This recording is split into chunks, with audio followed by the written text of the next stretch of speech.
저는 오늘 에베소서 2장 11절로 22절의 말씀을 중심으로 그때와 이제와 이제부터 너희는 이라고 하는 제목으로 은혜를 나누고자 합니다. 그때와 그때의 너의 모습은 이제와 이제 너의 모습은 이제부터 너희는 어떤 신앙을 가져야 하느냐라고 하는 것을 사도 바울은 말하고 있습니다.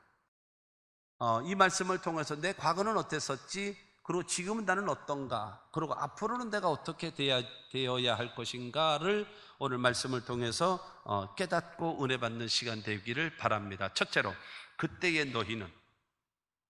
너희는 어떤 사람이었는가라는 거죠.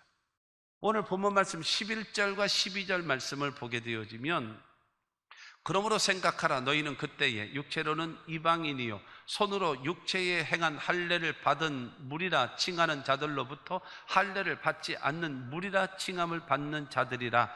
그때에 너희는 그리스도 밖에 있었고 이스라엘 나라 밖의 사람이라. 약속의 언약들에 대하여는 외인이요 세상에서 소망이 없고 하나님도 없는 자이더니 라고 말하고 있습니다. 이 11절과 11절을 통해서 바로 그때에, 예수를 믿지 아니하는 그때에, 죄인으로 있을 그때에, 이방인으로 있을 그때의 모습이 6가지로 나옵니다. 첫째가 바로 무엇인가 하면요, 여러분 이 11절 말씀, 이방인이요 할례를 받지 않는 사람이라는 거예요. 그러므로 생각하라. 너희는 그때의 육체로는 이방인이요 손으로 육체에 행한 할례를 받은 무리라 칭하는 자들로부터 할례를 받지 않은 무리라 칭함을 받는 자들이라. 여러분, 이방인, 그 다음에 할례를 받지 않는 사람이라는 거예요. 그러니까 하나님과 아무 상관이 없는 사람이에요. 관심이 없는 사람이에요. 무할례자라는 것은요, 무슨 상징적인가 하면 더러운 자, 부정한 자라고 하는 그런 개념을 가지고 있습니다. 하나님 앞에 택함 받지 못하는 멸망받을 무리들이라고 하는 상징성입니다. 그 다음에 두 번째로는 12절에 보게 되어지면 그리스도 밖에 있었습니다. 그때의 너희는 그리스도 밖에 있었고, 그래서 그리스도 밖에. 여러분, 그리스도 안에 있는 자에게는요, 예수를 구주로 영접하고 하나님의 자녀가 되어진 저와 여러분들에게는 구원함이 있고 죄사함이 있고, 그 다음에 하나님의 자녀가 되어지고 영생을 얻고 천국을 얻게 되어집니다. 할렐루야. 그러나 그리스도 밖에 있는 사람에게는요, 죄사함을 받지 못합니다. 구원과 상관이 없는 거예요. 영생과 상관이 없는 거예요. 그래서 그리스도 밖에 있다라는 것, 전혀 주님과 우리와의 관계가 없는 겁니다. 여러분, 노아가 방주를 졌잖아요. 방주 속에 있는 8명의 식구는 사는 거예요. 그러나 방주 밖에 있는 사람들은 여러분, 그 홍수로 인하여 전부 다 멸망할 수밖에 없는 상황이 되어버리고 말았다라고 하는 겁니다. 그리스도 밖에 있는 사람, 그리스도 밖에 있는 사람. 세 번째는 이스라엘 나라 밖의 사람이라고 여러분 말하고 있습니다. 이스라엘 나라 밖에. 하나님을 아버지라 부를 수가 없고 하나님의 백성이라 칭함을 받지 못하는 이스라엘 나라가 아니라는 겁니다. 하나님의 간섭을 받거나 하나님의 도움을 받거나 하나님의 인도하심을 받을 수 없는 상태, 이스라엘 나라 밖의 사람. 그 다음에 네 번째로는 약속의 언약들에 대하여는 외인이요 라고 하는 겁니다. 하나님은 말씀하시는 하나님이기 때문에 언약의 하나님이십니다. 구약, 그 다음에 신약을 통해서 하나님의 말씀으로 우리에게 언약하시고 말씀하시고 행하시는 하나님이신데, 중요한 것은 이방인들에게는요, 할례 받지 못한 자들에게는요, 하나님의 말씀이 전혀 없는 거예요. 그들에게는 여러분 간직한 말씀이 없는 거예요. 그렇기 때문에 하나님과 전혀 상관이 없고 축복을 받을 수가 없는 사람들인 것입니다. 그 다음에 다섯 번째로는요, 세상에서 소망이 없고 세상에 살아가고 있으면서 하나님도 없고 메시아이신 예수도 없는 자이기 때문에 이 세상 외에는 소망이 없어요. 그 다음에 그렇기 때문에 이 세상의 사람들 무엇을 먹을까, 무엇을 입을까, 무엇을 마실까, 그러면서 전전긍긍하며 살다가 이 세상 따르는 날 모든 것을 다 허무하게 내버려 두고 살아가는 것이 여러분 이방인들, 세상 밖에 있는 사람들의 모습이다라는 겁니다. 아무것도 없이요. 뿐만이 아니라 여섯 번째로는요, 하나님이 없는 자이더니 라고 말하고 있습니다. 하나님이 없는 사람. 전지전능하신 하나님이 여러분 없어요. 창조주 하나님이 없어요. 여러분, 나라의 흥망성쇠와 개인의 생사화복의 주관자가 되신 하나님이 없다라는 거예요. 그 사람에게는. 여러분, 그러나 하나님은 우리와 함께 하심을 믿으시기를 바랍니다. 그러니까 이방인들에게 있어서는요, 이방인이요 할례 받지 못한 사람이고 그리스도 밖에 있는 사람이고 이스라엘 나라 밖에 있는 사람이고 약속의 언약들에는 밖에 있는 사람이고 세상에서는 소망이 없는 사람들이고 하나님이 없는 사람. 그러니까는 그때의 너희는 어떤 사람이냐? 죄 가운데 태어나서 죄 짓고 살다가 죄값으로 죽어서 영원히 멸망할 수밖에 없는 존재, 그들이 바로 그때의 너희의 모습이 이렇다라는 겁니다. 과거의 우리의 모습이 이런 모습이었다라는 것을 우리는 알아야 됩니다. 하나님과 전혀 상관없는, 하나님과 전혀 상관이 없는 그런 존재로 우리는 여러분 살아갈 수밖에 없다라고 하는 겁니다. 그러면 두 번째로, 그러면 이제는 너희가 어떤 사람이 되었는가? 이제는 13절 말씀 보면은 이제는 전에 멀리 있던 너희가 그리스도 예수 안에서 그리스도의 피로 가까워졌느니라. 그러니까 전에 이방인으로 있을 때는 하나님과 멀리 있었어요. 가까이 할 수 없는 그런 관계였습니다. 그러나 이제는 전에 멀리 있던 너희가 여러분 하나님과 가까워졌다라는 거예요. 13절에 보면 가까워졌다. 무엇 때문에 가까워졌느냐? 그리스도 예수 안에서 가까워졌다. 무엇 때문에 가까워졌냐? 그리스도의 피로 말미암아 가까워졌다라는 겁니다. 여러분, 예수 안에 있음으로 인하여 하나님과 가까워지게 됐고, 여러분 예수 그리스도의 십자가의 보혈로 말미암아서 하나님과 우리와 가까워졌다라는 사실을 믿게 되기를 주님의 이름으로 축원합니다. 하나님과 상관 없었던 우리들, 멸망할 수밖에 없는 죄인된 우리들이 여러분 우리 죄를 위하여 십자가에 죽으시고 사흘 만에 부활하신 그 예수 그리스도를 믿는 그 믿음으로 말미암아서 하나님과의 관계가 바르게 되어져서 구원함을 얻게 되어지고 죄사함을 얻게 되어지고 하나님의 자녀가 되어지고 영생을 얻게 되어지고 천국을 얻게 된 겁니다.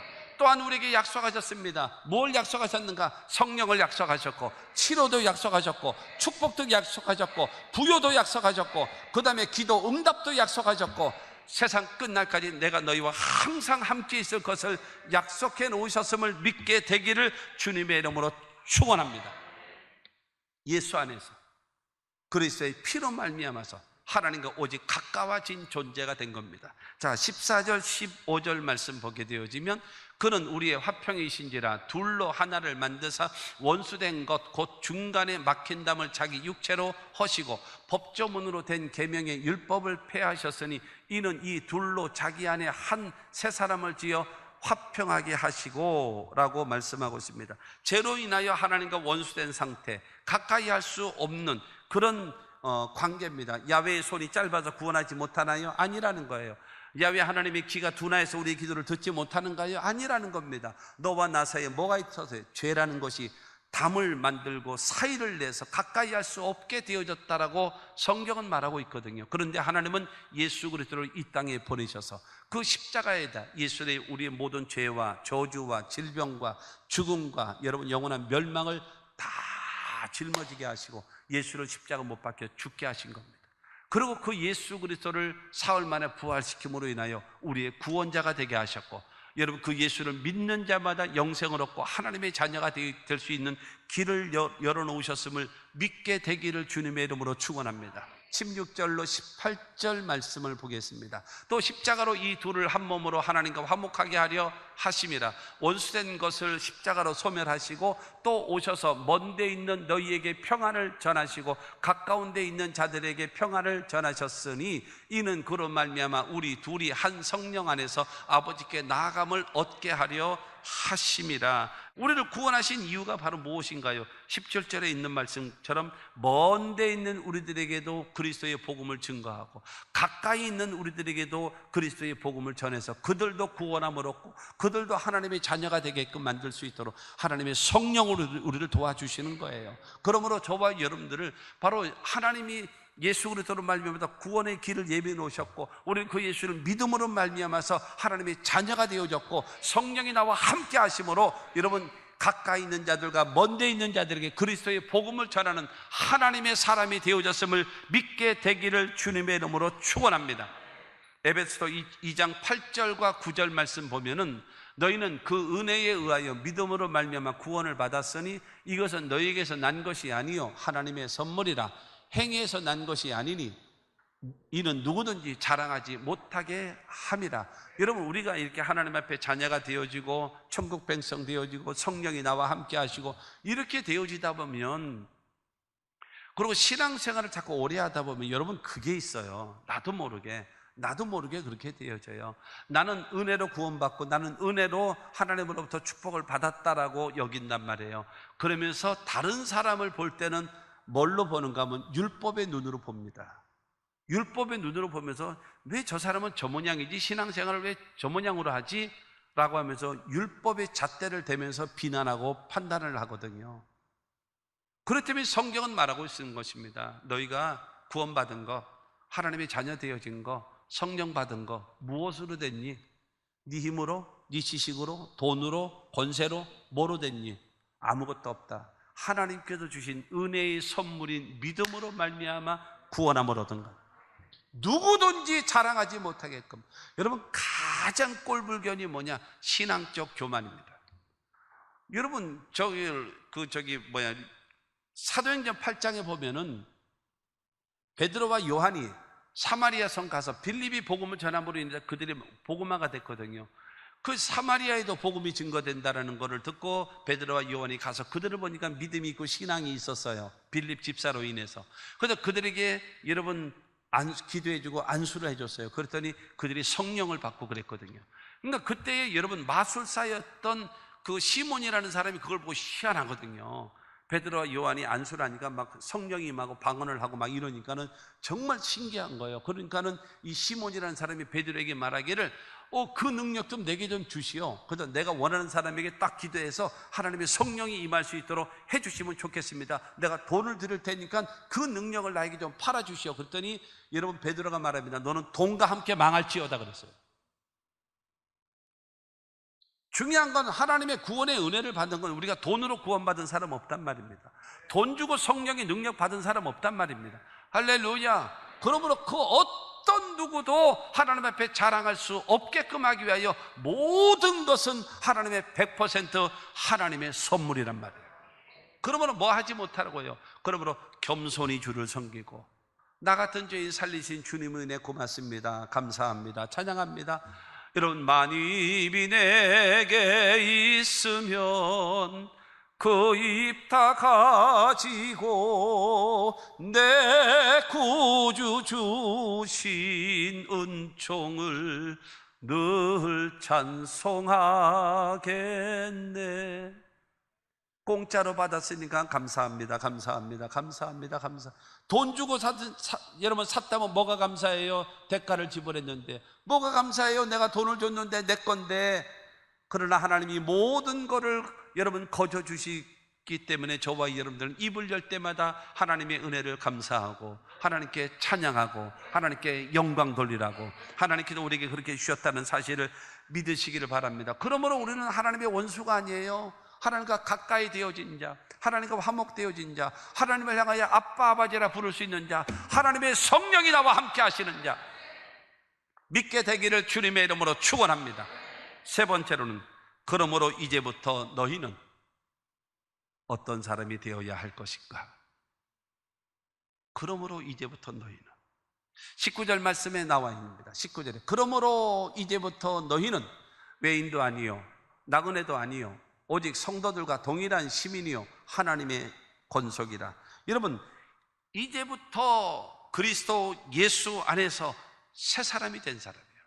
이제는 이방인도 아니고 외인도 아니고 나그네도 아니고 손님도 아니고 하나님의 시민이요 하나님의 가족이요 하나님의 자녀가 되어졌다는 거예요. 이제부터. 그렇기 때문에 중요한 거는 이제부터 우리는 하나님 앞에 손님도 아니에요. 외인, 이방인도 아니에요. 우리는 나그네도 아니에요. 하나님의 백성이에요. 하늘나라 시민권자예요. 할렐루야. 그러면 우리는 어떻게 살아가야 될 것인가? 이제부터는 여러분 하나님의 백성답게 살기를 생각해야 되는 것입니다. 하나님의 백성이 되어졌으면 하나님의 백성답게 살기를 생각해야 되지 않겠습니까? 우리나라 말이 아니고 프랑스 말이지만은 그 노블리스 오블리주라고 하는 말을 많이 들으셨잖아요. 노블리스라고 하는 것은 귀족이란 고귀한 신분, 귀족이라는 말이에요. 그러면 오블리주라고 하는 것은 책임감.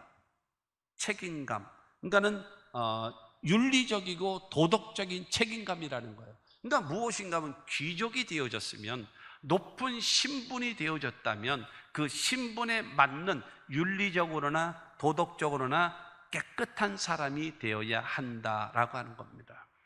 여러분, 이기는 쉬워도 답기는 어려운 겁니다.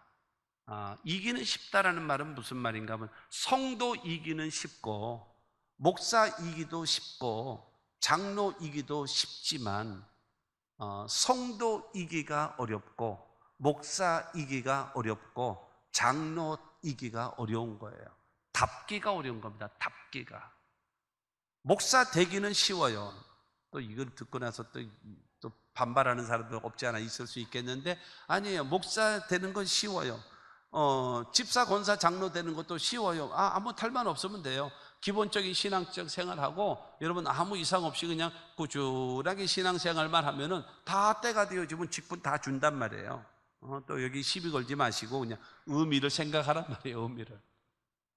그러나 중요한 거는 어떤 직분을 맡았느냐 그것이 아니라, 중요한 거는 그 직분을 맡은 사람다운 사람이 돼야죠. 다운 사람. 그것이 되기 위하여 우리가, 그러니까 성도가 되어졌고 하나님의 자녀가 되어졌다면 하나님의 성도다운 삶의 모습, 하나님의 백성다운 삶의 모습을 우리가 가져야 된다라고 말하고 있습니다. 에베소서 2장 20절 말씀 보면은, 너희는 사도들과 선지자들의 터 위에 세우심을 입은 자라, 그리스도 예수께서 친히 모퉁이 돌이 되셨느니라. 여러분, 사도들과 선지자들의 터 위에 세우심을 입은 자 너희다라는 거예요. 여러분, 어떤 터냐? 이 터는 바로 그리스도 예수라는 거예요. 그리스도 예수 터 위에 여러분 우리가 세우심을 입은 자라는 거예요. 세우심을 입은 자.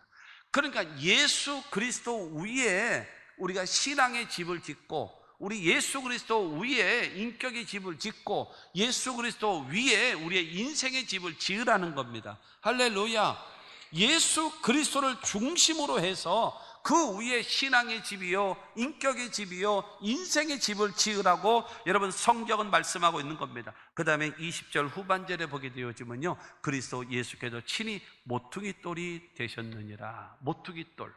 여러분, 이 모퉁이 돌이라고 하는 것은 건물의 그 중심의 기초입니다. 기초. 그리고 건물의 그 벽과 벽 사이를 연결해주는 중심, 그게 모퉁이 돌입니다. 모퉁이 돌. 그 다음에 이 건물을 안전하게 잡아주고 흔들림이 없게끔 딱 중심을 잡아주는 그 세력이 바로 모퉁이 돌이거든요. 그러니까 예수님께서 모퉁이 돌이 되시기 때문에 비가 와도 바람 불어도 창수가 나도 넘어지지 않게끔 이쪽과 이쪽 벽을 딱 잡아주는 거예요. 그래서 균형 잡고, 그래서 흔들리지 않고 넘어지지 않게끔 서로 힘이 되어주는 것이 바로 무엇인가 하면 모퉁이 돌이란 말이에요. 예수께서 모퉁이 돌이 되셨기 때문에 하나님과 우리와 관계가 회복되어졌고, 여러분 이방인과 유대인이 하나가 되어졌고, 성도와 성도 간에 하나가 될 수 있도록 모퉁이 돌 역할을 하신 분이 누구냐? 우리 주 예수 그리스도란 말입니다. 그러므로 우리도 여러분 예수를 구주로 영접하고 하나님 아버지를 우리가 섬기는 저와 여러분들은 예수 안에서 우리도 모퉁이 돌과 같이 나로 인하여 연합하고, 나로 인하여 화목하고, 나로 인하여 우리 모두가 여러분 행복해질 수 있는 여러분 모두가 피스메이커가 되시기를 주의 이름으로 축원합니다. 여러분 마태복음에 보면 마음이 청결한 자는 복이 있나니 저희가 하나님을 볼 것이며 그랬어요. 마음이 청결한 사람은 하나님을 본대요. 여러분 큰 은혜 아닙니까? 마음을 청결하면 하나님을 본다. 그런데 그 다음 절에 보게 되어지면요, 화평하게 하는 자는 복이 있나니 저가 하나님의 아들이라 일컬음을 받을 것이며. 그러니까 주님이 무엇을 더 귀하게 여기신다라는 거예요? 화평하게 하는 자. 왜? 하나님이 화평이시고 예수님이 여러분 우리를 화평을 주기 위하여 하나님과 인간과의 관계에서 십자가를 통해서 여러분 연합되게 만들고 하나 되게 만드신 그걸 하셨기 때문에 우리도 예수와 함께 화평하게 하는 사람을 복 주심을 믿게 되기를 주님의 이름으로 축원합니다. 21절과 22절에 보면 그의 안에서 건물마다 서로 연결하여 주 안에서 성전이 되어가고 너희도 성령 안에서 하나님이 거하실 처소가 되기 위하여 그리스도 예수 안에서 함께 지어져 가느니라. 서로 연결하는 거예요. 여러분, 연합되어지는 방법은 나 혼자만 돼갖고 되는 것이 아니에요. 서로 예수 안에서 하나가 되어져야죠. 서로 연결되어져요. 그렇게 되어져서 여러분 예수 안에서 하나가 되어지면, 그래서 하나님의 백성 우리 모두가 나로 인하여 예수로 말미암아서 우리가 다 더불어 함께 세워져 가고 만들어져 가는, 여러분 주 안에서 성전이 되어가고, 이 말은 무슨 말이겠습니까? 성숙되어지고 성화되어지고 그리스도를 닮아가는 것이고 예수 닮아가는 거예요.